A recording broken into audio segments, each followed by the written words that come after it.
Sur le plateau du Before Winter, nous retrouvons Laura Tunudji. Bonjour. Bonsoir même. Alors, Bonjour, bonsoir.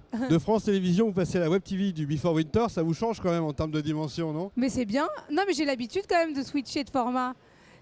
Heureusement, c'est important. Bah, c'est le web qui veut ça. Exactement. Donc il faut être présent partout. Alors, Laura, on a eu la chance de vous avoir comme animatrice des talks. Quelles sont vos impressions? J'ai trouvé ça vraiment très pro. Passionnant. Je trouve que chaque personnalité avait vraiment sa raison d'être là et que ce mélange, parce que finalement ils n'avaient rien à voir les uns avec les autres, était très enrichissant pour l'auditoire et pour moi-même. Et voilà. Après, on a des petits coups de cœur parce que c'est vrai que Ena, qui est un personnage à part, Yann Kos nous a fait une démonstration absolument magnifique et passionnante, et avec un grand faible pour le père René Pichon, qui replace vraiment l'humain au cœur de nos préoccupations, et on en a besoin en ce moment. Alors, le digital, c'était le maître mot de ces conférences. Est-ce que le digital, d'après vous, rapproche vraiment les hommes et les femmes? Alors, est-ce que le digital rapproche les hommes et les femmes? Ça dépend, ça les rapproche et ça peut aussi les éloigner.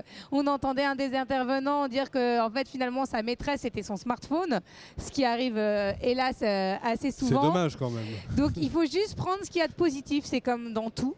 Donc le digital a vraiment plein d'aspects positifs et il faut les exploiter, il faut s'en servir, notamment pour la montagne. Mais est-ce que, on me posait la question tout à l'heure en me disant est-ce que vous avez envie d'avoir du Wi-Fi dans les télécabines? Alors j'ai dit ah non, moi j'ai aucune envie d'avoir du Wi-Fi dans les télécabines. Si je pars à la montagne, c'est pour me ressourcer, justement pour me reconnecter non pas au digital mais aux valeurs, à ce qui est important. Et ça fait du bien justement de se déconnecter. Et pour moi, la montagne est un lieu propice pour cette déconnexion. Ça ne veut pas dire qu'il faut se priver du digital partout à la montagne, puisqu'on a vu, il sert les métiers de la montagne, il aide les vacanciers à découvrir de nouvelles stations. Donc il faut continuer à digitaliser la montagne, mais pas trop. Alors, il faut que l'outil reste utile, il ne faut pas en être, comment dirais-je, soumis.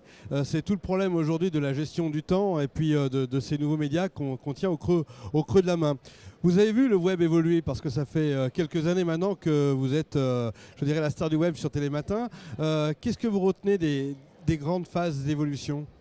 Les grandes phases d'évolution du web, moi ça fait plus de 15 ans que je regarde attentivement ce qui s'y passe. On a eu effectivement dans les années 2000 un boom de plein de sites internet et puis après effectivement on s'est aperçu que ces sites ou que ces solutions n'étaient pas forcément utiles.